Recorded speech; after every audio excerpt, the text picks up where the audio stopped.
السلام علیکم ورحمۃ اللہ وبرکاتہ۔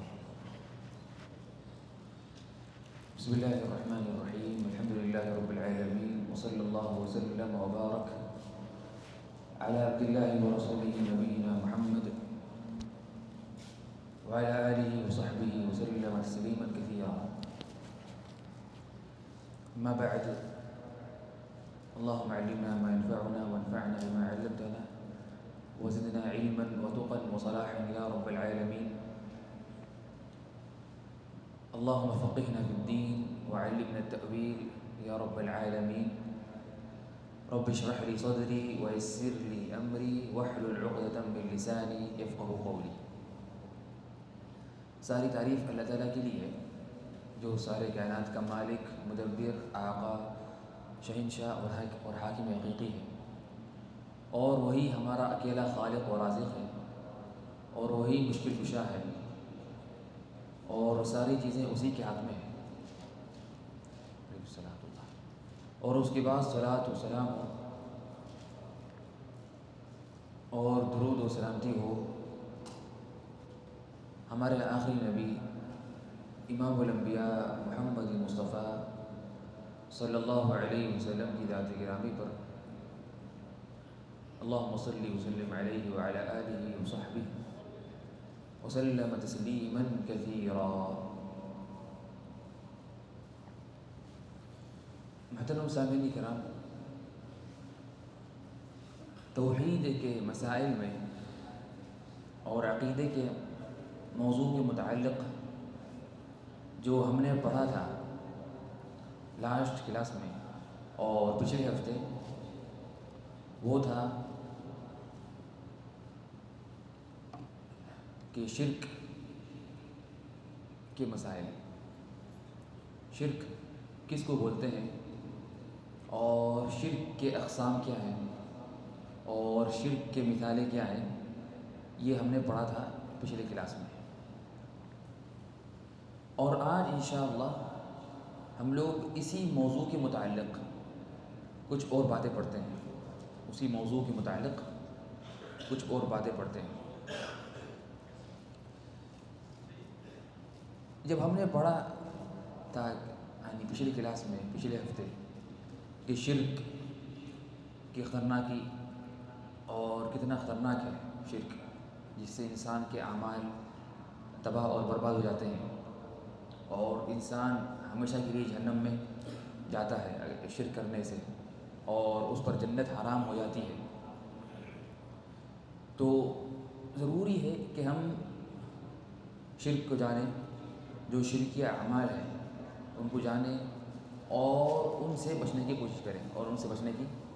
کوشش کریں، لیکن یہاں پر ایک سوال آتا ہے، کیا ہر وہ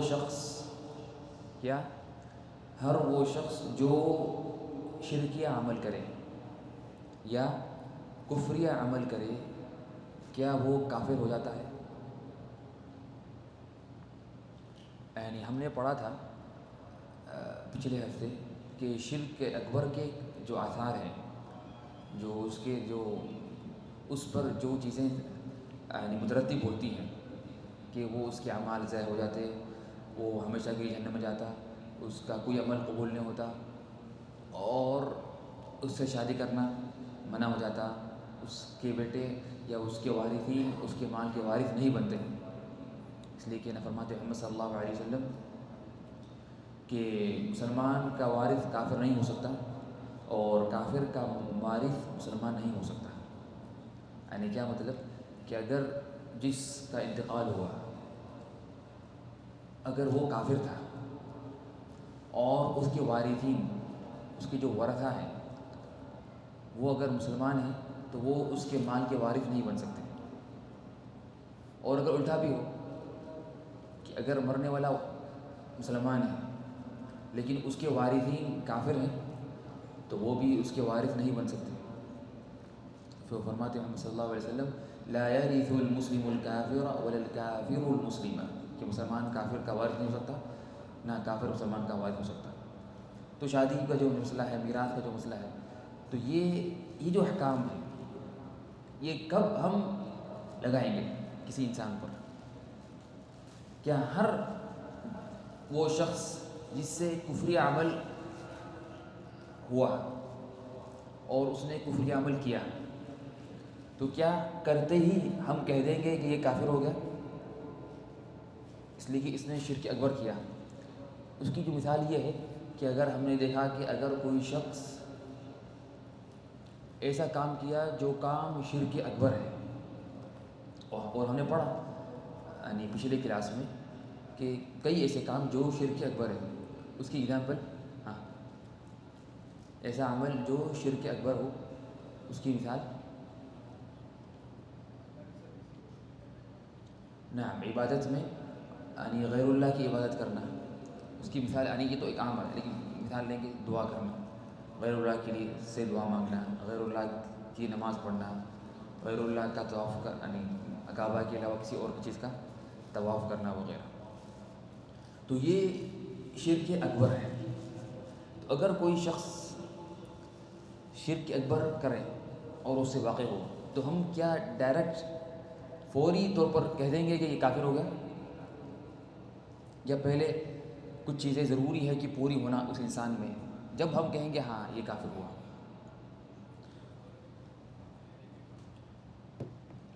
تو ڈائریکٹ بول دیں گے، جس نے شرک اکبر کیا تو بولیں گے کافر ہو گیا، نہیں بولیں گے نا، اس کے جو شروط ہے، شروط موانع۔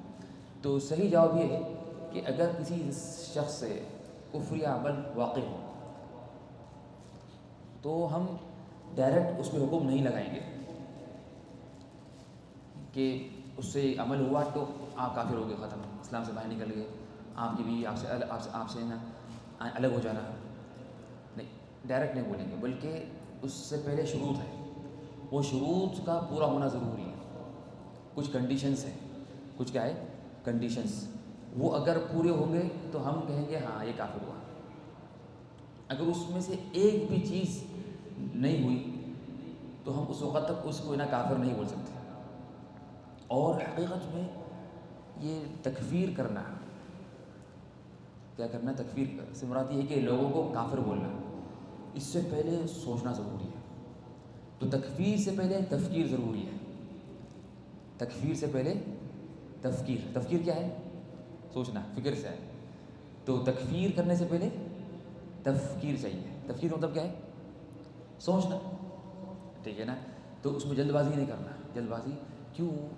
وجہ یہ ہے کہ فرماتے محمد صلی اللہ علیہ وسلم ایما رجل، کہ کوئی ایسا آدمی جو کہے اپنے بھائی سے یا کافر تم کافر ہو، تو دونوں میں سے ایک کافر ہو جائیں گے، اگر وہ کافر نہ ہو تو یہ ہو جائے گا۔ تو اگر ہم نے جلد بازی کی اور کہا کہ آپ کافر ہو گئے نعوذ باللہ کسی انسان کو، تو اگر وہ نہیں تھا تو ہم ہو جائیں گے۔ تو یہ صحیح بخاری مسلم کے لیے تو اس لیے ضروری ہے کہ تکفیر کے معاملے میں اس میں ہم یعنی جلد بازی بالکل نہ کریں، جلد بازی بالکل نہ کریں، اس میں بالکل آہستہ سے اور اس میں سوچ سمجھ کر۔ اور تکفیر کا اصل کام یہ علماء کا کام ہے، تکفیر کا کام یہ کام ہے اہل علم کا، عام لوگوں کے لیے نہیں ہے۔ یعنی اللہ تعالیٰ ہمارے سے نہیں پوچھیں گا کہ تم نے اس کو کافر بھی نہیں بولا، ہاں ہم کافر اس کو بولیں گے جو خود بولتا ہے کافر ہے، بالکل بھی وہ نہیں بولنا کہ میں بہت ہی کیا ہوں اوپن مائنڈ ہوں، میں کسی کو کافر نہیں سمجھتا ہوں بالکل، تو ہندو کو بھی کافر نہیں بولتا ہوں میں، نہیں وہ بھی غلط ہے، ٹھیک ہے نا؟ بلکہ وہ بھی کیا ہے، وہ بھی ایک کیا ہے، وہ بھی ایک کفری عمل ہے۔ اور ہم نے اور آپ لوگ پڑھے ہوں گے کہ اسلام سے جو نکالنے والی چیزیں ہیں، ایسے اعمال جس سے انسان کیا ہوتا ہے اسلام سے خارج ہو جاتا، اس میں سے یہ بھی ہے کہ کافر کو کافر نہیں سمجھنا، کافر کو کافر نہیں سمجھنا، جو فرماتے ہیں شیخ محمد بن الوہاب جو کتاب ہے یعنی نواقض الاسلام کے نام سے، نواقض الاسلام میں فرماتے ہیں من لم یکفر المشرکین او شک فی کفرہم کفر، جو مشرکین کو کافر نہ سمجھے یا شک کرے کہ شاید ہندو کافر ہے یا نہیں، شک ہو رہا مجھے، تو یہ بھی کافر ہے، فقط کفر کفر یہ بھی کافر ہے، تو یہ بھی کیا ہے کافر ہے۔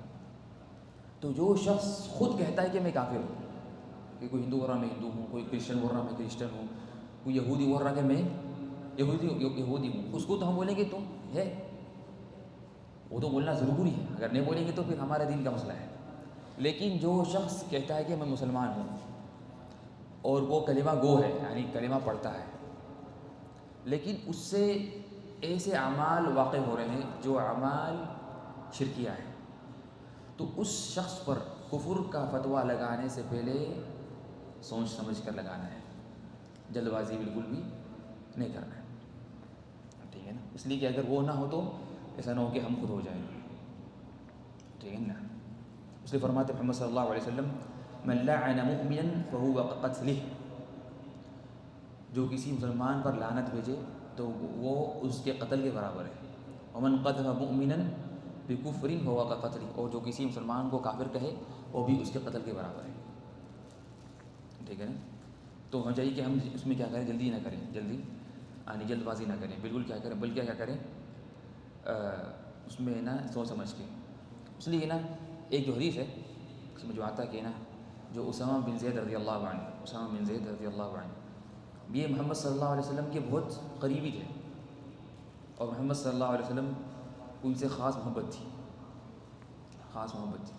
بلکہ یہ ان کے والد دونوں، ان کے والد جو زید بن حارثہ رضی اللہ عنہ، جو مسلم کے شروع میں یعنی امو والے بیٹے تھے، بعد میں جب اللہ نے منع کیا سورہ احزاب میں کہ فرمایا ادعوہم لآبائہم، کہ تو پکارو ان کے آباء و اجداد کے نام سے، تو پھر وہ ان کا نام وہی پکارا گیا زید بن حارثہ، تو ان کے بیٹے تھے اسامہ بن زید رضی اللہ عنہ۔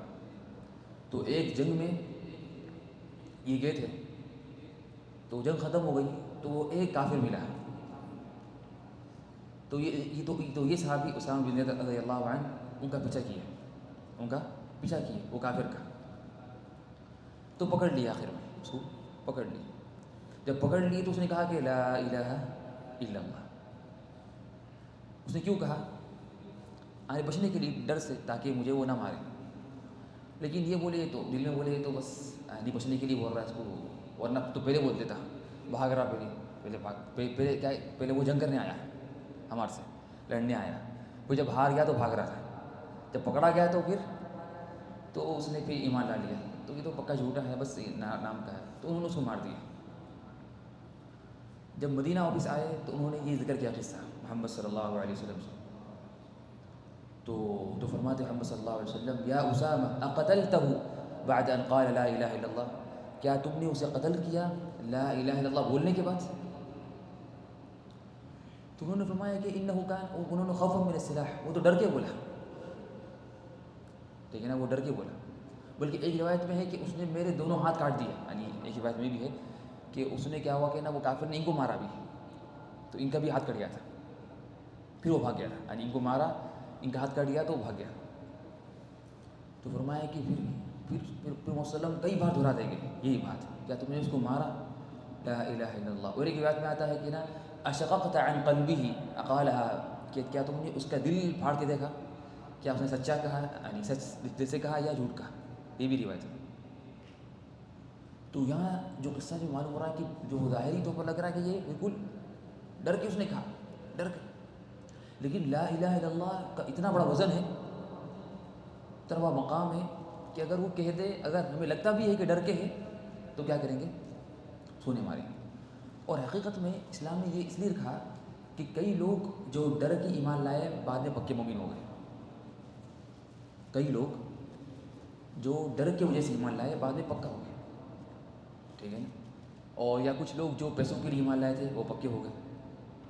اب خود دیکھیے جو کون ہے، محمد صلی اللہ علیہ وسلم کے چاچا حمزہ رضی اللہ عنہ، وہ اسلام آنے کیسے قبول کیے کہ جب ابو جہل نے اس نے جب ہے نا محمد صلی اللہ علیہ وسلم کو کچھ گالی دی پوری یا کچھ مارا بھی تھا، تو جب وہ باہر تھے کہیں، حمزہ رضی اللہ عنہ کچھ کام کچھ شکاری کرنے کچھ ایسے ہی، جب واپس آئے تو لوگوں نے کہا کہ تم نے دیکھا، کیا تمہیں معلوم ہے کہ تمہارے بھائی کے بیٹے کو ابو جہل نے کیا کیا؟ انہوں نے کہا کہ اس نے مارا، ایک اتنی بڑی گالی دی، تو ان کو وہ آ گیا، کیا غیرت آئی کہ کس طرح میرے بھتیجے کو اس نے یہ کیا، مارا یا گالی دی، تو کہا کہ میں تو اس کے دین پہ ہوں، اس نے کس طرح اس کو تکلیف دی یا گالی دی، حالانکہ میں اس کے دین پہ ہوں، حالانکہ وہ دین پہ نہیں تھے، وہ کافر تھے، مشرک تھے، لیکن انہوں نے بس اپنے یعنی جو بھتیجے کے اس میں آگے کہا کہ وہ اس نے ایسا کام کیا حالانکہ میں اس کو دین پہ ہوں، پھر وہ دین میں باقی رہ گئے. تو جو وجہ کیا بنی، یعنی اپنی یعنی جو ان کے جو قریبی رشتہ دار ہے ان کی مدد اس کی وجہ بنی. تو کئی بار ایسا ہوتا ہے کہ لوگ ڈر کی وجہ سے یا پیسوں کی لالچ کی وجہ سے یا کوئی اور وجہ سے اسلام قبول کر لیتے کہ بعد میں باقی رہتے ہیں. تو اسلام چاہتا ہے کہ جو اسلام کے تھوڑا بھی قریب آئے اس کو اور قریب کھینچا جائے، اگرچہ ڈر کی بھی ہو یا پیسوں کی لالچ کی وجہ سے بھی ہو. بلکہ ہم نے اب پڑھیں گے کہ جو ہم نے پڑھا تھا پچھلے کلاس میں زکوٰۃ کے مسائل میں کہ زکوٰۃ جو 5 سوالات ہیں نا، اس میں ایک سوال کیا تھا کہ زکوٰۃ کس کو دینا ہے. جو 8 لوگ ہیں ان میں سے ایک کون ہے، والمؤلفۃ قلوبہم، کہ زکوٰۃ ان کو بھی دینا ہے ایسے کافر جن کو ہمیں امید ہے کہ اگر ہم ان کو پیسے دیں گے تو وہ اسلام قبول کریں گے. تو اسلام نے کہا کہ زکوٰۃ میں سے دو، جو زکوٰۃ وہ اسلام کا رکن ہے اس میں سے بھی کہا کہ آپ ان کو دو زکوٰۃ ایسے لوگوں کو جس سے امید ہے کہ وہ کیا ہو کہ نا کہ وہ اسلام میں داخل ہوں.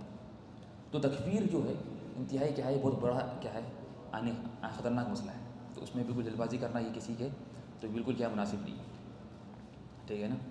اور حقیقت میں تکفیر کی جو ضوابط میں سے اگر یہ پڑھیں گے تو اصل تکفیر جو ہے یہ اللہ کا حق ہے، یہ شرعی حکم ہے کہ آپ کسی کو بولنا ہے کہ فلاں کافر ہے، یہ اصل اللہ کا حق ہے. تو اگر ہم کہتے ہیں کسی کے بارے میں کہ تم کافر ہو گئے تو گویا کہ ہم اللہ کے بدلے بات کر رہے ہیں، ٹھیک ہے نا. تو اس سے معلوم ہے کہ نا یہ خود کیا ہے، خطرناک ہے. اس طرح سے تکفیر کے معاملے میں ایک یہ بھی رول ہے، ایک قاعدہ ہے کہ اصل جس نے کہہ دیا کہ لا الہ الا اللہ اور وہ ظاہری اسلام پہ باقی ہے تو وہ مسلمان ہے اصل، جب تک کہ اس سے کوئی یقین ٹھوس دلیل کی بنا پر کوئی کفری عمل ثابت نہ ہو جائے. تو کیا مطلب اس کا کہ اس کا مطلب یہ ہے کہ ہم لوگوں کے پیچھے پڑیں گے نہیں کہ تم کافر، تم گھر پہ کچھ کر رہے، تم دل کے اندر کیا ہے تمہارے نہیں ہمارا کام. بلکہ فرماتے محمد صلی اللہ علیہ وسلم کہ مجھے لوگوں کے دل چاٹنے کا حکم نہیں دیا گیا. تو ہم لوگوں کو کافر بنانے کی کوشش نہیں کرنا، یعنی ان کا شاید کافر ان کا الگ کرنا مجھے چلو اس کے پیچھے پڑھو، اس کی جاسوسی کرو، اس کو نہیں. بلکہ ہم کوشش الٹا کریں گے، لوگوں کو کوشش کریں گے کہ نا اسلام میں زیادہ قریب کرنے کی، ٹھیک ہے نا. تو یہ جو حکم ہے، کیا حکم، اسلام کا حکم یقین سے ہی ہٹتا، صرف شک شبہات سے یا کچھ گمان سے اس طرح سے نہیں کر سکتے. تو جب یہ مسئلہ آ گیا تو اس میں یہ بھی ہے کہ آج کل یہ بھی ہے کہ نا آج کل کچھ لوگ کیا کر رہے ہیں کہ تکفیر بھی خطرناک مسئلہ ہے، لیکن اس طرح سے لوگوں کو بولنا کہ آپ کا عقیدہ خراب ہے یا آپ سلفی نہیں ہیں. تو اس میں بھی ضروری احتیاط ضروری ہے. اس میں بھی نہیں کہ ختم ایک تھوڑی کچھ نظر آ گئی چلو تم سلفی نہیں ہے، تم بدعتی ہو گئے، ختم تم آج سے کیا ہے ہمارے میں سے نہیں ہے. نہیں، یہ غلط ہے. جب تک کہ یقین نہیں ہو جائے جب تک نہیں بول سکتے. جب انسان کہتا ہے کہ میں سلفی ہوں الحمدللہ، میں اہل حدیث ہوں، تو اس کو مانیں گے. اس سے اگر ایک کچھ تھوڑی غلطی ہو یا کچھ لگا کہ شاید انہیں ہٹ گیا تو پوری نہیں بولتے نا ختم تم ختم، آج سے سلفی نہیں، ختم تم نکل گئے، تم وہ ہو گئے. آج کل جو چل نہیں، ہم جب تک کہ کوئی یقین ٹھوس دلیل نہیں ہے جب تک کہ ہم جلد بازی نہیں کر سکتے. تو اس طرح سے تکفیریں میں ضروری ہے کہ ہم جلد بازی بالکل نہ کریں. اس طرح سے کہ ہمارا جو معاملہ ہے وہ کیا ہے، صرف ظاہری ہے، دل کا معاملہ تو اللہ کے ہاتھ میں. دل کا معاملہ کیا ہے، اللہ کے ہاتھ میں. اور اس طرح سے ضروری کہ ثابت ہو وہ چیز، سنی بات بھی نہیں کرنا کہ ہم سنیں انہوں بولے نہیں، آپ خود غور سے سنیں، کان سے سنیں، دیکھیں نا حقیقت میں نہ. لیکن اس میں ایک ہے تکفیر معین، ایک ہے تکفیر مطلق. ہمارا کام ہے تکفیر مطلق کرنا. کیا مطلب کہ بولنا فلاں عمل کفری عمل ہے، فلاں کام کرنے والا کافر ہو جاتا. جیسا کہ اگر ہم یہ بول سکتے کہ غیر اللہ کے لیے سجدہ کرنا کفر ہے، اور غیر اللہ سے دعا مانگنا کفر ہے، شرک ہے. یہ ہم بول سکتے ہیں اور یہ بولنا ضروری ہے. اور یہ بھی بول سکتے کہ جو اللہ کے علاوہ کسی اور کو پکارتا وہ کافر ہے، بول سکتے. لیکن اگر کوئی آدمی ہے، اس کا نام ہے، کوئی نام ہے، اس کا نام ہے فلاں، نام ہے فلاں، اس نے اگر غیر اللہ سے کو پکارا تو ہم یہ نہیں بولنا کہ ہاں تم فلاں تم کافر ہو گئے، یہ نہیں بولنا. ہر یہ عام بات کر سکتے کہ غیر اللہ سے پکارنا کفری عمل ہے. جو یعنی کوئی ایسا عمل کرے جو کفری عمل ہے تو وہ کیا ہو جاتا؟ کافر ہو جاتا، یہ بولنا. لیکن کوئی شخص اگر کر لیا وہ عمل، اس کو ہم نے بولنا کہ تم کافر ہو گئے. جب تک نہیں بولنا جب تک کہ شروط کنڈیشن جو ہے پوری نہیں ہوگی. ٹھیک ہے نا؟ تو کیا شروط ہے اس کی؟ اس کے کئی شروط ہے. پہلی شرط یہ ہے کہ وہ ثابت ہونا کہ اس نے وہ عمل کیا، چاہے وہ قول ہو. تو پہلی جو شرط ہے تکفیر کی کہ کیا ہے کہ وہ قول ثابت ہونا اس سے، یعنی یقین، یعنی بالکل یعنی ٹھوس دلیل سے ثابت ہونا کہ اس نے یہ بات کہی یا وہ عمل کیا. دل کا تو ہمارا تعلق نہیں ہے. حالانکہ تین انسان کافر ہو سکتا ہے، دل سے بھی ہو سکتا ہے کافر، زبان سے اور کام سے، لیکن دل کی تو بات ہمیں نہیں معلوم. اب رہی بات کس کی؟ بات کی اور عمل کی.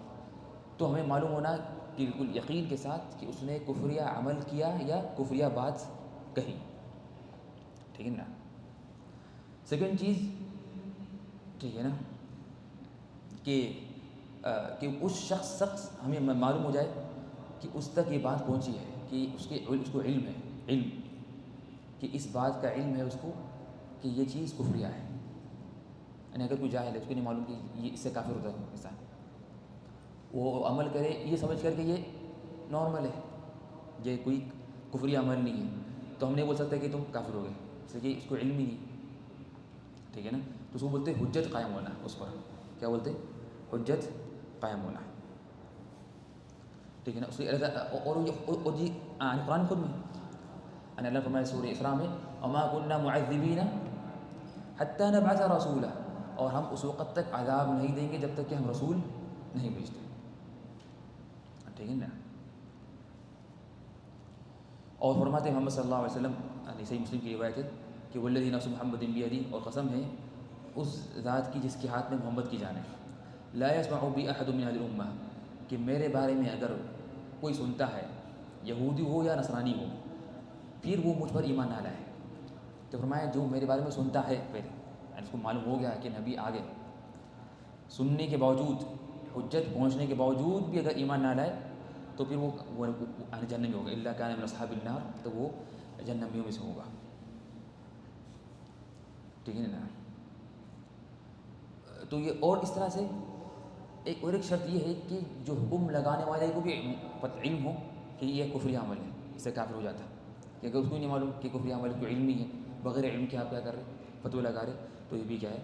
صحیح نہیں. اس طرح سے جو آخری جو شرط ہے کہ اس جو موانع ہیں، موانع مطلب جو روکتی ہے، جو تکفیر یعنی ہونے سے روکتی ہے، وہ چیزیں نہیں رہنا، تو یہ بھی کیا ہے؟ ایک شرط. وہ موانع کیا ہے؟ موانع 4 ہے. کتنے موانع؟ 4 موانع. 4 چیزیں ایسی ہیں جو انسان کو کافر ہونے سے روکتی ہے، کافر ہونے سے روکتی ہے. پہلی ہے یعنی جہالت، اس کو علم ہی ہے کہ ہے نا یہ کفری عمل ہے، اس کو علم ہی نہیں ہے کہ کیا ہے یہ کفری عمل ہے. اس طرح سے جو سیکنڈ جو موانع ہے تکفیر میں سے ہے کہ غلطی سے. تو اگر کوئی کیا کرے غلطی سے، کیا کرے یعنی غلطی سے بولتے کہ نا نعوذ باللہ، کہ کیا بولتے کہ یعنی غلطی سے کوئی اس سے عمل واقع ہو جائے کفری عمل، یا غلطی سے کفریہ بات وہ کہہ دے، تو یہ معافی. اللہ نے فرمایا ربنا لا تؤاخذنا ان نسینا او اخطانا، اے اللہ ہماری پکڑ مت کر اگر ہم بھول جائیں یا غلطی ہو جائے. نسینا بھول جائیں، او اخطانا یا ہمارے سے غلطی ہو جائے. اور جو مشہور قصہ ہے کہ جو ہم نے ذکر کیا تھا کہ جو شخص کی اونٹنی گم گئی تھی راستے میں، جب وہ سفر میں تھا تو صحرا میں اس کی اونٹنی اسے گم گئی اور گم ہو گئی، حالانکہ اس کا سامان توشہ سب اس میں تھا. تو اب وہ بولا کہ ختم، اب کیا ہے میری ہلاکت یقینی ہے. کیوں؟ اس لیے کہ جو اس کا جو وہ تھا، جو توشہ کھانا پینا سب اس میں تھا، اونٹنی پہ، وہ یعنی اور اس کی سواری بھی، اور وہ ضائع ہو گئی، گم گئی. تو وہ سو گیا ایک جھاڑ کے نیچے، ختم، اب میری موت پکی ہے. جب وہ جاگا نیند سے تو دیکھتا ہے کہ اونٹنی اس کے سامنے ہے. تو وہ کیا ہوا؟ بہت خوش ہو گیا اور کیا بولا؟ اللہم انت عبدی وانا ربک، نعوذ باللہ. اس نے خوشی سے میں یہ کہہ دیا کہ اللہ آپ میرے بندے ہیں، میں آپ کا رب ہوں. یہ الٹا بول دیا. صحیح کیا ہے؟ اللہم انت ربی وانا عبدک، آپ میرے رب ہیں، میں آپ کا بندہ ہوں. تو یہ کہ اللہ نے معاف کر دیا. کیوں؟ اس نے یہ نا غلطی غلطی میں غلطی سے یہ بات کہی تھی، جان بوجھ کے نہیں کی. تو اگر کوئی انسان جان بوجھ کر نہ کرے، غلطی میں ہو جائے، تو یہ مسئلہ نہیں ہے. اس طرح سے جو سورہ اعراف میں ہے کہ جب موسیٰ علیہ السلام جب کوہ طور سے واپس آئے تورات لے کر، تو معلوم ہوا کہ ان کی قوم کیا کی، وہ ایک ہے نا کس کے بچھڑے کے کی پوجا شروع کر دی، پوجا کرنا. تو بہت غصے میں آ گئے. تو ہے نا وَلَمَّا رَجَعَ مُوسَىٰ إِلَىٰ قَوْمِهِ غَضْبَانَ أَسِفًا، پھر فرمایا وَأَلْقَى الْأَلْوَاحَ، اور انہوں نے کیا کیا تورات کو پھینک دیا زمین کو غصے میں. اور یہ کفری عمل ہے کہ اللہ کے کلام تورات جو ہے اس کو پھینک دینا. لیکن وہ کیوں کیا موسیٰ علیہ السلام نے؟ غصے میں تھے. تو ہم خود ہے کہ غضبان اور غصے میں تھے. تو یہ مسئلہ تو بہت زیادہ غصے میں یا غلطی سے اگر کوئی انسان بغیر جان بوجھ کے اگر کوئی ایسی بات کہہ دے تو کیا ہے مسئلہ نہیں. یہ اگر حقیقت میں ہو، یہ نہیں کہ آپ جان بوجھ کے بول کے بول رہے غلطی ہو گئی، نہیں، یہ نہیں چلتا. اگر حقیقت میں جان بوجھ کیا ہے انجانے میں غلطی سے کوئی بات نکل جائے تو اس کی پکڑ نہیں ہوگی. اس طرح سے جو ہم نے جو پہلے کہا جہالت کا جو قصہ ہے وہ بھی صحیح حدیث میں ہے کہ جو بنی اسرائیل کا ایک آدمی تھا، اس نے بہت گناہ کیے. تو اس نے کہا جب مرتے وقت کہا کہ اپنے بیٹوں سے کہ اگر میں مر جاؤں تو مجھے جلا دو، اور مجھے جلا کر میرے جو جسم کی جو راکھ رہے گی اس کو پھیلا دو، ہوا میں اڑا دو، یا ایک روایت میں ہے کہ مت ڈال دو، سمندر میں ڈال دو، تاکہ کیا ہے. تو اس نے کہا کہ لئن قدر اللہ علیہ، اگر اللہ مجھے جمع کر لے، حالانکہ مشکل ہے. اس نے کیوں کہا کہ مجھے جلا دو اور میرے راکھ کو پھیلا دو، تاکہ اللہ مجھے دوبارہ زندہ نہیں کرنا. اس نے سمجھا کہ اگر میرے بیٹے جلا دیے مرنے کے بعد اور راکھ جو ہے اس کو پورا کیا کرے پھیلا دیے، سمندر میں ڈال دیے، کچھ وہاں ڈال دیے، تو میرا دوبارہ زندہ ہونا کیا ہے مشکل ہے. تو بچوں نے وہ کیا. جب باپ کے انتقال کے بعد بچوں نے اپنے باپ کی بات سنی اور وہ کر دیا، تو اللہ نے جمع کیا اس کو دوبارہ. پھر فرمایا کہ اللہ نے اس کو ما حملک علی ما صنعت، کہ تم نے کیوں کیا اس طرح سے، یہ تم نے اپنے بیٹوں کو کیوں حکم دیا کہ تم اس طرح کرو. تو اس نے کہا کہ خشیتک، مجھے آپ کا ڈر تھا، میں نے آپ کے عذاب کے ڈر سے کہا. تو اللہ نے معاف کر دیا. کیوں؟ اس نے اس کو علم میں تھا، جاہل تھا. وہ سمجھا کہ جہالت میں کہ اللہ مجھے جمع نہیں کر سکتا. اس کو اللہ کی قدرت کا علم تھا، اس کو اللہ کی قدرت کا، اللہ تعالیٰ کی جو اللہ ہر چیز پہ قادر ہے، کچھ بھی ہو جاؤ اللہ جمع کر سکتا، اس کو اس کا علم تھا. تو وہ سمجھا کہ اگر میں ایسا کر دوں تو شاید نہیں ہوں گا. تو اللہ نے، اور اس کی نیت اچھی تھی. نیت کیا تھی؟ اس کی نیت تھی اللہ کا ڈر. تو اللہ نے معاف کر دیا. لیکن یہاں پر ایک اہم بات ہے کہ یہ جو ہے اس کی نیت کیا تھی، یہ ہمارے لیے نہیں ہے. تو یہ بھی آج کل بات سے غلطی یہ ہوتی کہ لوگ بولتے کہ اگر کوئی غلطی کیا تو وہ بولتے معاف کر دو، اس کی نیت اچھی تھی. نہیں، نیت اچھی تھی، یہ اللہ کا کام ہے. اسی کی نیت اللہ جانتا ہے، حقیقت میں نیت جانتا ہے اللہ تعالیٰ اس کی صحیح میں نیت کیا تھی. اور یہ اللہ کی شان ہے کہ اللہ معاف کر دے کسی کو اس کی نیت کے مطابق. لیکن ہمارے جو حکم ہے، جو اسلامی جو قوانین ہیں، اسلامی جو رولز ہے، اس کو فالو کرنا ہے اور اس کو نافذ کرنا ہے، چاہے اس کی نیت کتنی اچھی ہو. تو ہمارے کو اس بات کا رائٹ نہیں ہے، حق نہیں ہے کہ ہم کسی کو معاف کر دینا یا کسی کو کوئی غلطی پہ چھوڑ دینا اس لیے کہ انہیں اس کی نیت اچھی ہے. نہیں. کیوں؟ دو وجہ. پہلی بات تو اس کی نیت میں کیا ہے ہمارے کو نہیں معلوم، یقین میں شاید ان جھوٹ بول رہا ہے، میری نیت یہ وہ تھی. سیکنڈ چیز، ہمارے کو تو اسلام کے رولس کو نافذ کرنا ہے، یہ سر ہے، ورنہ ہماری پکڑ ہوں گی. ہاں، لیکن اللہ تعالیٰ شاید ان کو معاف کر دے. ہم کو بھی بولیں گے بھائی ہم تو ہمارا کام کریں گے جو اسلام نے ہمیں حکم دیا. لیکن آپ کو ممکن اللہ معاف کر دے گا آپ کی نیت کے حساب سے. اگر اللہ نے دیکھا حقیقت میں آپ کی اچھی نیت ہے اور آپ کی بری نیت نہیں تھی تو اللہ آپ کو معاف کر دے. ٹھیک ہے نا؟ تو اس طرح سے تو جہالت یا غلطی سے انسان کافر نہیں ہوتا، یعنی کوئی ایسا جہالت میں یا غلطی سے. اس طرح سے کیا ہے؟ تعویل کرنا. کیا کرنا؟ تعویل کرنا، کہ کوئی بات کی تعویل کرنا. یعنی کیا مطلب کہ بات ہے حقیقت معلوم ہے لیکن اس کی کوئی کیا کرے تعویل نکالے، اس کا غلط سمجھے. تعویل کا مطلب کیا ہے کہ غلط چیز سمجھنا، غلط چیز سمجھنا. تو اس سے بھی اگر اس نے حقیقت میں یعنی کہ کیا ہے کہ جو لوگ آج کل جاتے یعنی قبروں پہ وغیرہ حالانکہ وہ شرکی عمل ہے، لیکن وہ بولتے ہیں ہماری تعویل یہ ہے کہ ہم اللہ کو پکار رہے ہیں، بس یہ وسیلہ ہے خالی. تو لوگ کیا کر رہے ہیں، ایک بہانہ بنا رہے ہیں. تو اگرچہ یہ غلط ہے، یہ قابل قبول نہیں ہے، لیکن اگر ان میں سے کوئی ایسا آدمی ہے جو بالکل نارمل ہے، اس کو کچھ معلوم ہی نہیں ہے، علم ہی نہیں ہے، اس کو لوگ بولے بھائی یہ کرنے سے ایک شرک نہیں ہوتا، اس کو تعویل بتائے، انہیں مان لیا، اس کو علم میں تھا، تو یہ تعویل ممکن ہے اس کے حق میں قبول ہو سکتی ہے. ٹھیک ہے نا. لیکن تعویل قبول ہونا نہیں ہونا یہ کام ہر ایک کا بات نہیں، یہ علمی فیصلہ کریں گے کہ کس بات کی تعویل قبول ہے، کس بات کی تعویل قبول نہیں. جیسے کہ بات واضح بالکل بات آوازیں رہتی ہیں پھر بھی تعویل نکالتے نہیں. تعویل اسی کی نکالیں گے جس میں حقیقت میں لگتا ہے کہ ہاں حق مکمل طور پر واضح نہیں تھا، یا کچھ اس میں نا معاملہ کچھ وہ تھا، لیکن بالکل حق واضح ہے پھر تعویل تو اس میں کوئی اس کی گنجائش نہیں ہے. اس طرح سے جو آخری جو معنی ہے تکفیر کا وہ ہے زبردستی، اکراہ، کسی کو مجبور کرنا ہے کہ کس پر، یعنی حرام کام کرنے پر یا کفری عمل کرنے پر، تو یہ معاف ہے. اس لیے کہ انسان تو مجبور تھا، اس کو کہا گیا تم کافر ہو یا تو ہم تمہیں مار دیں گے. اس اللہ فرمایا سورہ نحل میں من کفر باللہ من بعد ایمانہ، اس نے کفر کیا اللہ کے اوپر، اللہ کے ساتھ ایمان لانے کے بعد تو کیا کافر ہو جاتا ہے. فرمایا الا من اکرہ، سوائے اس کے جس پر اکراہ ہوا، کیا مطلب زبردستی کی گئی. وقلبہ مطمئن بالایمان، شرط کیا ہے کہ وہ اس پہ زبردستی ہو لیکن اس کا دل کیا ہے، ایمان سے بھرا ہوا ہے، تو یہ معاف ہے. اور اس میں آتا ہے کہ جب جو عمار بن یاسر رضی اللہ عنہ، انہوں نے کیا کیا تھا، اپنی زبان سے کچھ کفریہ بات کہہ دی تھی. کیوں؟ انہوں نے دیکھا اپنے سامنے کہ ان کے والدین کو مار دیا گیا، یعنی کتنی خطرناک چیز، اتنی بڑی چیز ہے کہ بیٹے دیکھ رہا ہے کہ اس کے والدین کو مار دیا جائے اس کے آنکھوں کے سامنے. ان کے والدہ جو سمیہ رضی اللہ عنہ، ان کے والد یاسر رضی اللہ عنہ، دونوں کو ان کے سامنے مار دیا گیا.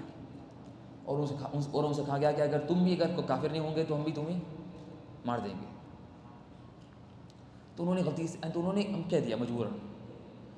تو جب وہ آئے محمد صلی اللہ علیہ وسلم کے ساتھ کہا کہ رسول اللہ میرے سے بڑی غلطی ہو گئی، میں نے مجبوراً یہ بات کہہ دی. تو فرماتے محمد صلی اللہ علیہ وسلم کیف تجد قلبک، تم اپنا دل کیسا پاتے ہو، تم اپنا دل کیسا پاتے ہو. قال مطمئنا بالایمان، تو فرمایا کہ میرے دل میں تو ایمان بھرا ہوا ہے. تو فرماتے محمد صلی اللہ علیہ وسلم ان عادوا فعد، اگر یہ تمہارے دوبارہ اگر زبردستی کرے تو پھر سے کہہ دو کوئی مسئلہ نہیں. تو فرماتے محمد صلی اللہ علیہ وسلم اگر یہ دوبارہ تم پر کرے، زبردستی کریں، اگر تمہیں دوبارہ مجبور کریں تو پھر بھی کہہ دو کوئی مسئلہ نہیں، لیکن تمہارا دل کیا ہے، ایمان سے بھرا ہوا ہے. تو یہاں پر ایک چیز کیا ہے اہم، کہ یہاں پر زبردستی ہو اور اس کے ساتھ ساتھ یعنی یہ یقین ہو یا غالب گمان ہو کہ وہ اس دھمکی کو پورا کرے گا. یہ نہیں کہ نا کیا مطلب کہ ایک چھوٹا بچہ ہے آپ کے پاس، آپ بڑے ہیں ماشاء اللہ، ہٹے کٹے ہیں، پہلوان ہیں آپ، اور ایک چھوٹا بچہ آ کے کیا بولا کہ کافر ہو، میں تو مار دوں گا تمہیں، تو آپ ڈر کے ڈر گیا، تو یہ چیز چلتا نہیں. وہ تو چھوٹا بچہ ہے، انہیں کچھ کر نہیں سکتا. ٹھیک ہے، تو یہاں پر زبردستی کچھ کام میں نہیں آتی. ہاں حقیقت میں کوئی بڑا آدمی آیا، آپ بالکل چھوٹے سے، اور اس کے پاس ہتھیار بھی ہاتھ میں، ٹھیک ہے نا، اور حقیقت میں لگ رہا کہ ہاں انہیں دھمکی پوری کر سکتا، تو پھر یہ نہیں کہ آپ دھمکی یا بس دھمکا رہا تو آپ بول دیے نہیں، تو یہ کیا ہے، یہ صحیح نہیں. اور ہم کوشش کریں گے کہ نا حتی المقدار ایسی بات کہیں، جو بات ایسی بات ہو جو کفر بھی نہ ہو اور اس کو بھی خوش ہو جائے. کوشش کریں کہ ایسی بات اختیار کریں ہم، ایسے الفاظ جو کفریہ بھی نہ ہو اور اس سے وہ بھی خوش ہو جائے. ٹھیک ہے نا. اور یہ موجود ہے، یعنی بہت چیزیں انسان کو راستے نکلتے ہیں. آج کل لوگ کیا کرتے ہیں دنیا میں، یعنی دنیا میں پیسے کمانے یا دنیا کی کوئی پنشمنٹ سے بچنے کے لیے کئی راستے نکال لیتے ہیں. ایسے باتیں ایسے کیا ہے، تو دین میں بھی تو چاہیے کہ اگر ہو جائے، یعنی الحمدللہ تو نہیں الحمدللہ، لیکن اگر فرضاً کسی پہ کوئی شخص زبردستی کرے کہ تم کفریہ بات کہو، تو وہ کوشش کرے کہ ایسے الفاظ اختیار کرے جو کفریہ بھی نہ ہو اور بچ بھی جائے، اور کیا ہے اس دھمکی سے بچ بھی جائے. ٹھیک ہے نا. اور ایسے اگر انسان کوشش کرے تو مل سکتے، بہت سے کیا ہے چیزیں ہوتی ہیں. ٹھیک ہے نا. اور حقیقت میں یعنی جو خوارج ہے، خوارج کی جو سب سے بڑی جو غلطی ہے کہ وہ لوگ کیا کرتے، بڑے گناہ سے بولتے کسان کافر ہو جاتا. تو ہمارا جو عقیدہ ہے کہ بڑا گناہ کتنا بڑا ہو جائے اس سے انسان کافر نہیں ہوتا، اس سے انسان کیا ہوتا؟ کافر نہیں ہوتا، ٹھیک ہے نا. جیسے کہ نا جتنی بڑی ہاں شرک ہو یا ایسی بدعت ہو جو مکفرہ ہے، جو کفریہ بدعت ہے، وہ سے انسان کافر ہو جاتا ہے، لیکن خالی گناہ سے انسان کافر نہیں ہوتا. بلکہ کچھ چیزیں ایسی ہیں جو جائز ہی بالکل، یعنی کیا مثال ہے اس کی کہ کافروں سے ملنا، کافروں سے کاروبار کرنا، کافر سے آپ کا کیا ہے ساتھ میں کاروبار ہے، یا کافر کی کوئی دعوت آپ قبول کرے، ٹھیک ہے نا. تو یہ کفریہ ہے نہیں اور یہ جائز ہے. محمد صلی اللہ علیہ وسلم کافروں سے ملے، کافروں کی دعوت قبول کرے، کافروں کا کھانا کھائے، ٹھیک ہے نا. تو ہاں ان سے محبت کرنا حرام ہے، ٹھیک ہے نا. بلکہ کافر کی تعزیت بھی کرنا جائز ہے. کافر کی اگر بیمار ہوا تو بیمار سے ملنا بھی جائز ہے. جانتے ہیں نا جو ایک دفعہ یہودی کا بچہ بیمار ہو گیا تھا تو وہ سب سے اسے ملنے گئے، پھر کہا کہ اے بیٹا بول دو لا الہ الا اللہ. تو اس نے دیکھا اس کے والد اس کے باپ کی طرف، تو اس کے باپ نے کہا کہ تم بات سنو محمد صلی اللہ علیہ وسلم کی. تو یہ محمد صلی اللہ علیہ وسلم کب گئے؟ جب وہ کافر تھا پہلے، یہودی کے گھر گئے، بیمار تھا بول کے. بلکہ کافرہ مشرکہ کی قبر کی زیارت بھی کر سکتے ہیں، اس لیے کہ جو ہے نا محمد صلی اللہ علیہ وسلم کی والدہ مشرکہ تھی. تو صحیح مسلم کی روایت میں ہے کہ فرماتے ہیں محمد صلی اللہ علیہ وسلم، میں نے اپنے رب سے اس بات کی مانگی، اجازت مانگی کہ میں اپنی والدہ کے لیے استغفار کروں. تو اللہ نے منع کیا. کیوں منع کیا؟ کہ وہ مشرکہ تھی اور مشرک کے لیے دعا کرنا غلط جائز نہیں ہے. تو انہوں نے پھر کہا کہ اللہ تعالیٰ مجھے بس ان کی قبر جانے کی اجازت دی ہے، ان کی قبر کی زیارت کی دی ہے. تو کہا کہ جاؤ مسئلہ نہیں. تو مسلم کی قبر گئے تھے والدہ کی.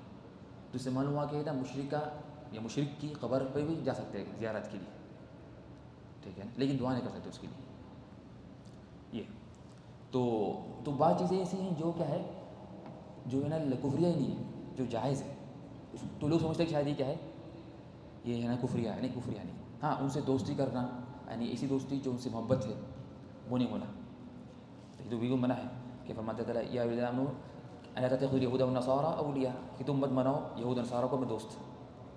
تو اس کا مطلب یہ ہے کہ دوست کا مطلب یہ ہے کہ ان سے محبت کر رہے اور ان کے ساتھ اٹھ رہے بیٹھ رہے. لیکن صرف کچھ معاملہ ہے خالی کاروبار کا، لین دین کا، قرض لے رہے، قرض دیے. محمد صلی اللہ علیہ وسلم کا انتقال ہوا اور کیا تھا، محمد صلی اللہ علیہ وسلم کی جو درع تھی، جو درع بولتے، جو کیا بولتے اس کو، جو نا شیلڈ، وہ مرہون تھی، یعنی وہ گھر بھی رکھی ہوئی تھی ایک یہودی کی، بھائی ایک یہودی کے پاس، ٹھیک ہے نا. تو ان سے قرضہ بھی لے سکتے، ان سے کاروبار کر سکتے، خریدنا بیچنا، دعوت دی قبول کر سکتے، ٹھیک ہے نا. یہ چیزیں حتیٰ کہ اگر وہ شادی کی دعوت دی تو شادی میں جا سکتے، اگر شادی کی دعوت دی ہے. لیکن ہاں اگر وہاں پر کوئی حرام کام ہو رہا تو اگر مسلم کی تو بھی جانا حرام ہے. اگر شادی میں کوئی حرام کام ہو رہا تو وہ تو جانا منع ہے، اگرچہ وہ مسلم کی ہو، تاکہ گانے ہیں یا کچھ ان کے شرکی اعمال ہے شادی میں، تو پھر وہ نہیں جائیں گے. تو یہ کہتے ہیں کہ نا کچھ ہے نا یہ کچھ چیزیں تھیں جو ہے نا کیا ہے کہ جو ہے نا کفر نہیں ہے، لوگ سمجھتے کہ کیا ہے وہ کفر ہے. طيب اس طرح سے اس کے بعد ہے نا ایک اور جو اہم مسئلہ ہے جو اس کے متعلق ہے، جو ہے کہ ہم اس پہ یعنی بات کریں، جو کہ وہ یہ ہے کہ جس میں آج کل تکفیر سے ہٹ کے مسئلہ ہے کہ صحابہ کرام کے بارے میں جو ہے کہ نا کہ کچھ لوگ ہیں نا، یعنی سب سے پہلے خوارج آئے جنہوں نے کیا کیا، صحابہ کرام کو کچھ غلطیوں کی بنا پر کافر کہا، نعوذ باللہ. صحابہ کرام کو یعنی جو خوارج سمجھتے تھے کہ نعوذ باللہ کہ علی رضی اللہ عنہ کافر ہے وغیرہ وغیرہ. کیوں؟ چھوٹے اعمال سے. کہ کیا تھی وجہ کہ ہے نا جب صلح حدیبیہ میں جب ہے نا جب مشرکین آئے تھے بات چیت کرنے کے لیے، تو جب لکھ رہے تھے اتفاق آپس میں، تو لکھ رہے تھے کہ نا محمد رسول اللہ اور مشرکین کے درمیان یہ صلح ہو رہی.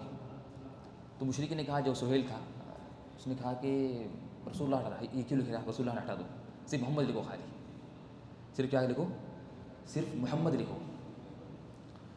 تو اللہ اس نے کہا کہ ٹھیک ہے مٹا دو.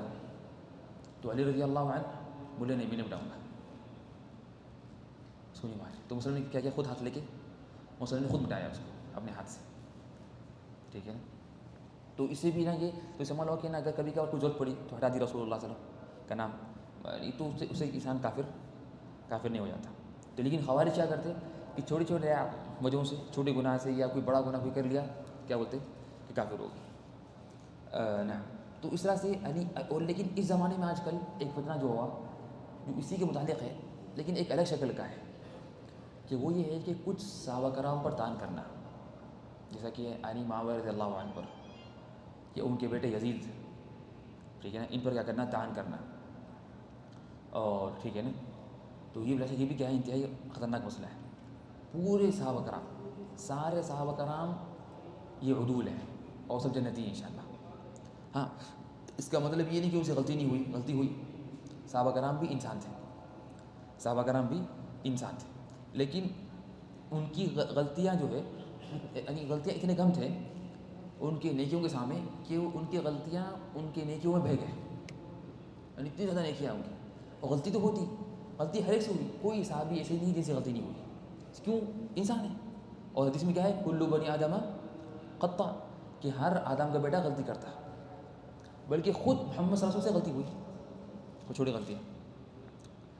تو غلطی ہونا یہ کوئی بڑا مسئلہ نہیں ہے.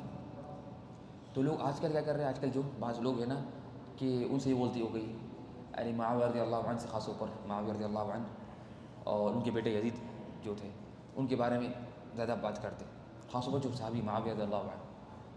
تو اگر مان بھی لیے کہ ان سے غلطی ہوئی، اگر مان بھی لیے کہ ان سے غلطی ہوئی، تو ہمیں بالکل حق نہیں ہے کہ ہم ان کے بارے میں بات کرنا، برا برا کہنا، ٹھیک ہے نا. تو غلطی اس لیے ہوئی کہ نا وہ انسان ہے، غلطی ہوئی کیوں سے، ٹھیک ہے نا. تو جو ہمارا جو وہ عقیدہ ہونا چاہیے کہ نہ صحابہ کرام کے درمیان جو بھی جنگی ہوئی، جانتے جنگ صفین ہوئی، جنگ جمل ہوئی، جنگ نہروان ہوئی، ٹھیک ہے نا، صحابہ کرام آپس میں لڑ لی تھے. تو یہ جو چیزیں ہیں اس کے بارے میں ہم بات نہیں کریں گے. ہاں، اس کا قصہ پڑھ سکتے ہیں، اور اگر یہ بھی کوئی کہتا ہے کہ کون حق پہ تھا، کون غلطی پہ تھا، یہ بھی بول سکتے ہیں، حرج نہیں ہے. لیکن ہم بولیں گے کہ بعد میں سب صحابہ کرام ہیں، سب کیا ہے، سب صحابہ کرام ہیں. اور جو اور ہمیں یقین ہے کہ کسی نے جان بوجھ کر کوئی عمل نہیں کیا، غلطی نہیں کی، کوئی جان بوجھ کر. یعنی ہر کوئی سمجھ رہا تھا کہ حق اس کے پاس ہے، ہر کوئی سمجھ رہا تھا کہ حق اس کے پاس ہے. اب جب جو معاملہ ہے جو علی رضی اللہ عنہ کا اور معاویہ رضی اللہ عنہ کا، تو ان میں جو جنگ کی وجہ کیا تھی، کہ اصل وجہ جو شروع ہوئی تھی کہ عثمان رضی اللہ عنہ کو خوارج نے آ کے مار دیا تھا. جو عثمان رضی اللہ عنہ تھے، جو تیسرے خلیفہ تھے، ان کو خوارج نے آ کر کوفہ سے مار دیا اور شہید کر دیا مدینے میں. اس کے بعد کون بنے خلیفہ؟ علی رضی اللہ عنہ. تو علی رضی اللہ عنہ کی رائے یہ تھی کہ ابھی معاملہ صحیح نہیں ہے، ابھی لوگ بکھرے ہوئے ہیں، تو ابھی ان کا بدلہ لینا خون کا مناسب نہیں ہے. ابھی ان کو مارنے والے بھی کو پکڑنا مشکل ہے، قاتل کون ہے، کون مارا، کون آگے بڑھا، کون مارا، اس چیزیں بہت چیزیں ہیں. تو اس کی انکوائری وغیرہ کے لیے ضروری ہے کہ پہلے عام چیزیں اگر تھپ گئی، سنبھل گئی، تو پھر بعد میں ہم کیا کریں گے، اس کی تحقیق کھولیں گے، اس کی انکوائری کریں گے، سب کریں گے. لیکن جو معاویہ رضی اللہ عنہ تھے وہ بول رہے تھے پہلے سب سے پہلے بدلا لو، پہلے کیا ہو، بدلا لو. دونوں کی رائے تھی، بولے کہ سب سے پہلے بدلا لو، پھر بعد میں سب کام کریں گے. اسے انہوں نے مار دیا، تو اس لیے جنگ ہوئی آپس میں وغیرہ. تو ہم دیکھتے ہیں کہ دونوں کی ایک رائے تھی، دونوں کی ایک اچھی رائے، یعنی ایک مضبوط رائے ہے. یہ نہیں کہ کوئی بالکل بیکار رائے ہے، کسی میں کوئی جان بوجھ کر بدماشی ہے کسی میں، نہیں. لیکن ایک مختلف رائے، دو رائے الگ ہو سکتی، ٹھیک ہے نا. تو صحابہ کرام میں جو بھی لڑائی ہوئی آپس میں یا جو بھی غلطی ہوئی، اس میں وہ جان بوجھ کے نہیں کی، جان بوجھ کر نہیں کی. بلکہ خود محمد صلی اللہ علیہ وسلم کے زمانے میں کچھ صحابہ کرام شراب پیے، کوئی زنا بھی کی، کہ کیا تم سب بولے کافر ہو گئے، بولے نہیں کچھ نہیں، ٹھیک ہے نا. تو صحابہ کرام سے غلطی ہو سکتی، وہ کیوں، وہ بھی ایک انسان تھے، وہ بھی کیا تھے، ایک انسان تھے. اس لیے فرماتے ہیں محمد صلی اللہ علیہ وسلم اذا ذکر اصحابی فامسکوا، اگر میرے صحابہ کرام کا نام ذکر کیا جائے تو تم خاموش ہو جاؤ، چپ ہو جاؤ. اس لیے کہ نا ان کا بڑا بڑا مقام. اور حدیث میں کیا ہے کہ نا کہ لا تسبوا اصحابی، کہ تم میرے صحابہ کرام کو گالی مت دو. فلو ان احدکم انفق مثل احد ذهبا ما بلغ مد احدهم ولا نصيفه، کہ تم میرے صحابہ کرام کو گالی مت دو، اگر تم میں سے کوئی ایک شخص احد پہاڑ کی طرح بھی سونا خرچ کر دے اللہ کے راہ میں، تو وہ صحابہ کرام کے ایک مد یعنی ایک ہاتھ کے برابر تک نہیں ہو سکتا. یعنی کیا مطلب کہ اگر کسی صحابہ کرام کے بعد کا ایک آدمی نے ایک احد پہاڑ سونا خرچ کیا اللہ کے راہ میں، احد پہاڑ بہت بڑا ہے، ہمیں دکھتا ہے کہ سامنے کا عہد ہے، لیکن عہد پہاڑ پورا لمبا ہے پیچھے تک، پورا پہاڑ عہد کو بولتے ہیں. تو اتنا جو پہاڑ عہد کا، اتنے برابر بھی اگر کسی نے سونا خرچ کر دیا اللہ کے راہ میں، اور ایک صحابی صرف کیا کرے، ایک ہاتھ برابر دیا اللہ کے راہ میں، ایک ہاتھ برابر اتنا، اور وہ کتنا دیا، ایک پہاڑ کی طرح، تو اس کا ثواب ان کا زیادہ رہے گا.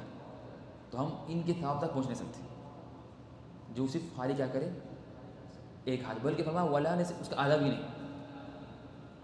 تو اتنا بڑا کیا ہے جو صحابہ کرام کا مقام ہے، ٹھیک ہے نا. تو ان کی جو قربانیاں ہیں، ٹھیک ہے نا، اور جو ان کی جو فضیلت ہے وغیرہ.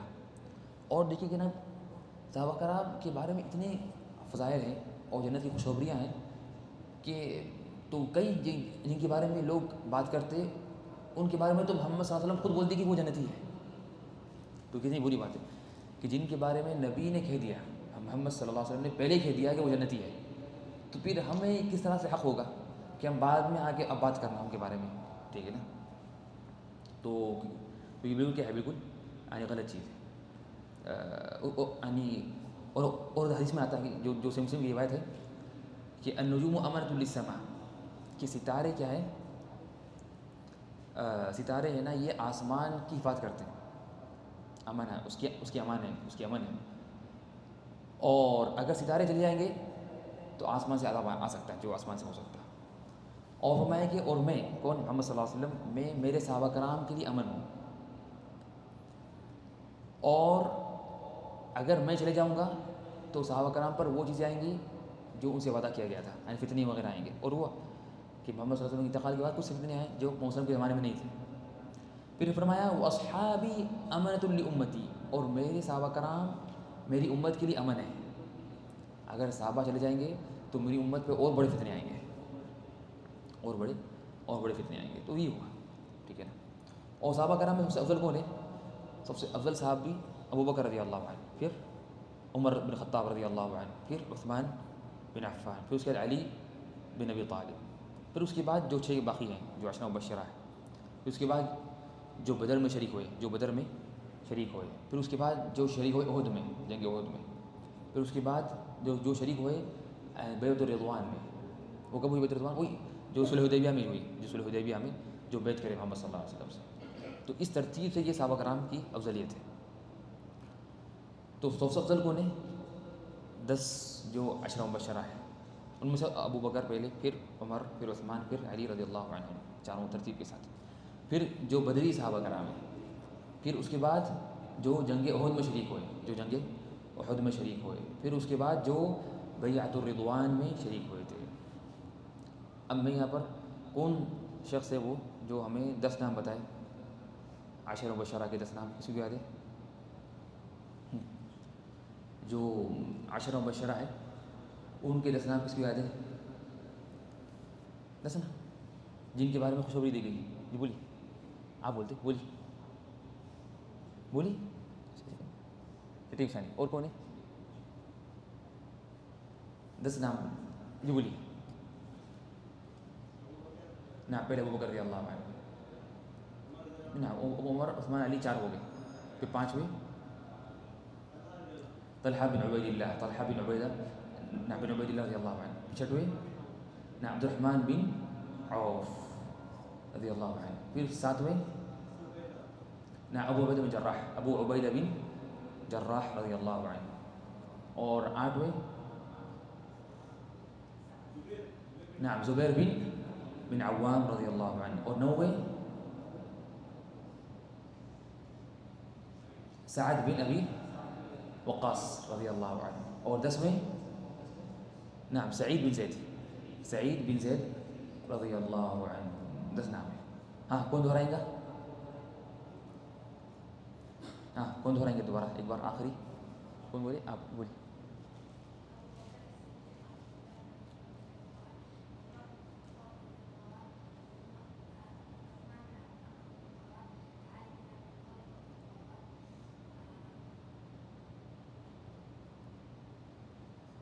شاباش، ايوه ابو عبيد بن جراح، ايوه.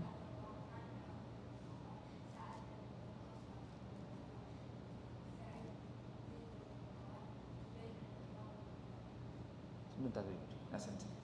نا تو یہ کیا ہے 10 نام ہے کون کس کے جن کو محمد صلی اللہ علیہ وسلم نے زندگی میں خوشخبری دی کس کی جنت کی ان کو بولتے ہیں عشرہ مبشرہ بالجنہ عشرہ مبشرہ بالجنہ لیکن اس کا مطلب یہ نہیں کہ صرف 10 صحابہ کرام ہی ہیں جن کو ملی خوشخبری اور بہت ہے لیکن ان کا جو نام اس لیے پڑھا کہ ایک حدیث میں بیان کیا یعنی ایک حدیث میں فرماتے ہیں محمد صلی اللہ علیہ وسلم ابو بکر فی الجنہ عمر فی الجنہ عثمان فی الجنہ علی فی الجنہ زبیر فی الجنہ طلحہ فی الجنہ اس طرح سے ایک ہی حدیث میں 10 نام لیا گیا تو اس لیے کہا گیا ان کو عشرہ مبشرہ ورنہ اور کئی صحابہ کرام ہیں جن کو محمد صلی اللہ علیہ وسلم نے کئی مختلف موقعوں پر خوشخبری دی جنت کی اس طرح ایک تو کون ہے نعم عکاشہ بن محصن ان کو کب دی جب جو حدیث تھی جو 70,000 لوگوں کی تو اس طرح سے کئی صحابہ کرام کو اللہ کے رسول محمد صلی اللہ علیہ وسلم نے کئی مختلف موقعوں پر یعنی خوشخبری دی جنت کی اور جو سورہ حدید کی جو آیت ہے یہ فیصل آیت ہے اللہ نے فرمایا کہ وما لکم الا تنفقوا فی سبیل اللہ وللہ میراث السماوات والارض لا یستوی منکم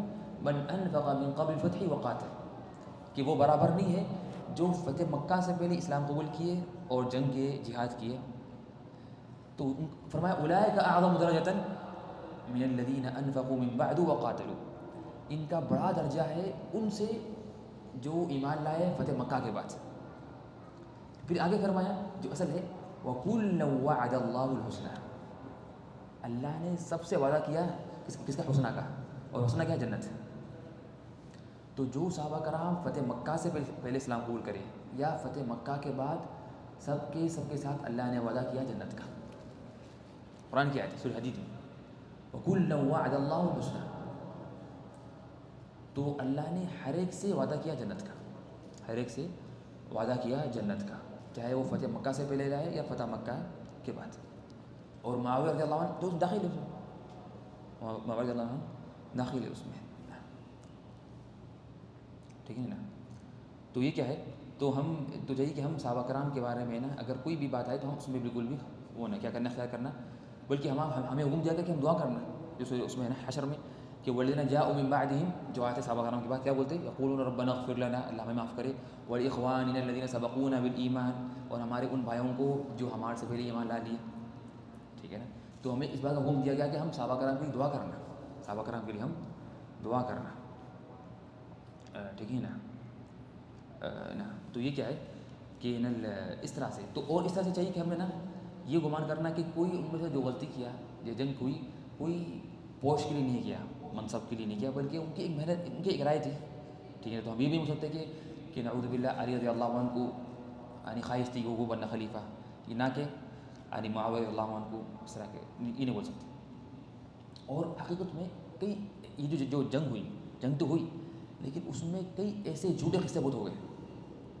یعنی یہ ہوا کئی ایسے قصے جو جھوٹے ہیں وہ ہوا ہی نہیں اس طرح جو ہے نا حسین رضی اللہ عنہ کو جو کو مارا گیا اور شہید کیا گیا ہاں وہ شہید ہوئے حسین رضی اللہ عنہ کربلا میں لیکن ان کے متعلق جو آتا کہ ان کو ایسا مارے یہ کرے جو شیعہ بول کے بھول اڑتے ارے ان کو ایسا مارا گیا پھر ان کو یہ کیا پھر ان کو ایسا کیا بس کیا ہے جھوٹے قصے تاکہ لوگ سن کے رونا ٹھیک ہے نا اور لوگ ہے نا اور خلاف ہونا ہے تو اور بولتے ہیں کہ سنیا کرے حالانکہ سنیا کچھ کرے نہیں نا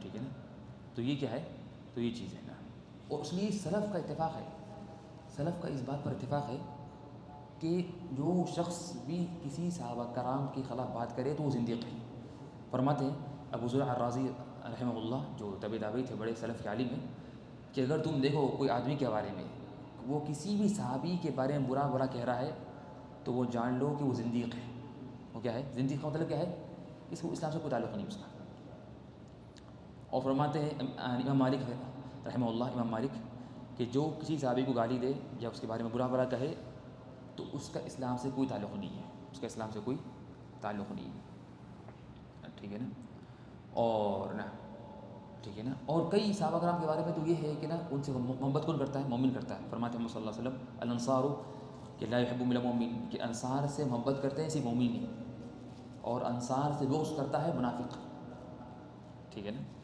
تو اور حقیقت میں صحابہ کرام پہ تان کرنا یہ گویا کہ شریعت پہ تان کرنے کے برابر ہے کیوں اس لیے کہ شریعت کون نقل کی ہمارے پاس شریعت کون پہنچا ہے ہمارے تک صحابہ کرام. تو اگر صحابہ پہ طعن کیا گیا اور صحابہ کرام کو برا بھلا کہا گیا تو گویا کہ ہم دین کو توڑ دے رہے ہیں. اس لیے کہ دین قائم ہے صحابہ کرام پر. اس لیے کہ دین کون پہنچایا؟ صحابہ کرام.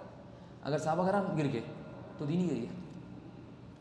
تو اس لیے نا اکثر کیا ہوتا کہ جو اسلام کے دشمن ہیں وہ کوشش کرتے ہیں کہ صحابہ کرام پہ طعن کرنا. اگر صحابہ کرام گر گئے تو اسلام گر گیا. ٹھیک ہے نا. تو یہ ٹھیک ہے نا. اس طرح سے آخری جو بات ہے کہ ہم جب یہ بات کہیں تو ہم الٹا بھی نہیں کرتے، کیا غلو بھی نہیں کرتے صحابہ کرام میں.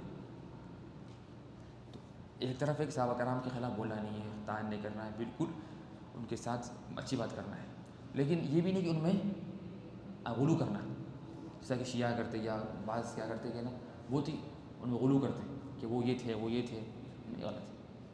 ان کو ہم وہی مقام دیں گے جو ان کا مقام تھا، جو ان کا مقام تھا. ان میں غلو نہیں کرتے ہیں. تو انشاءاللہ کافی یاد یہ تو ہوئی تھی مسائل میں. ایک 5 منٹ کا بریک انشاءاللہ.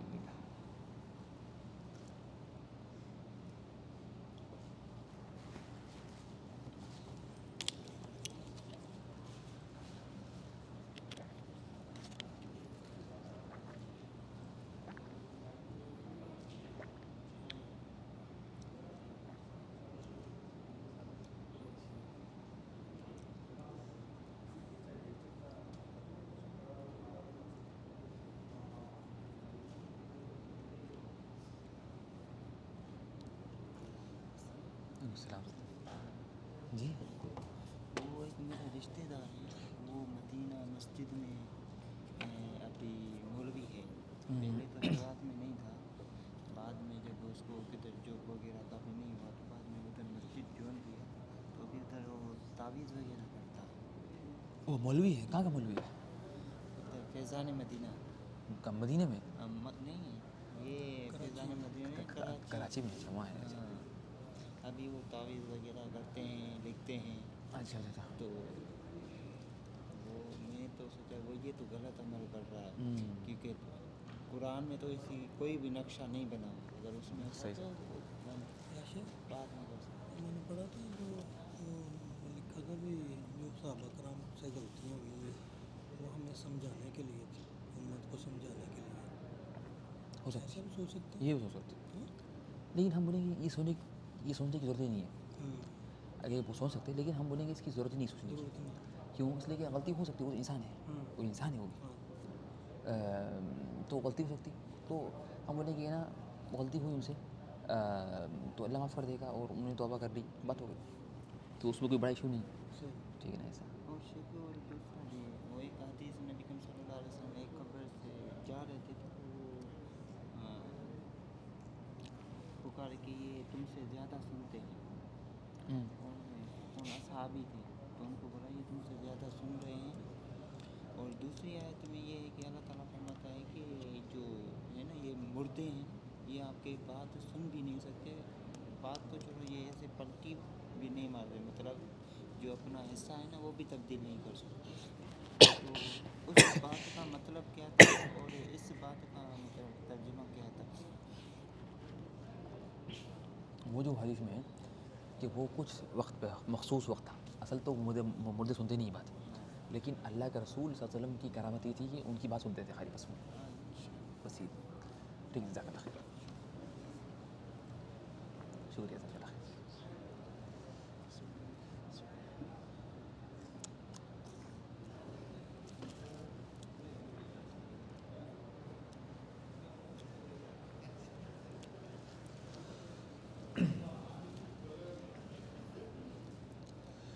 السلام علیکم ورحمۃ اللہ وبرکاتہ. بسم اللہ الرحمن الرحیم وصلی اللہ وسلم علی نبینا محمد وعلى آلہ وصحبہ وسلم تسلیما کثیرا.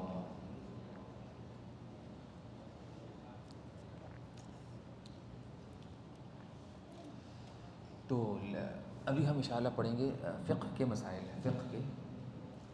باذن اللہ تعالی. اور ہم پڑھ رہے تھے پچھلی کلاس میں زکوٰۃ کے مسائل.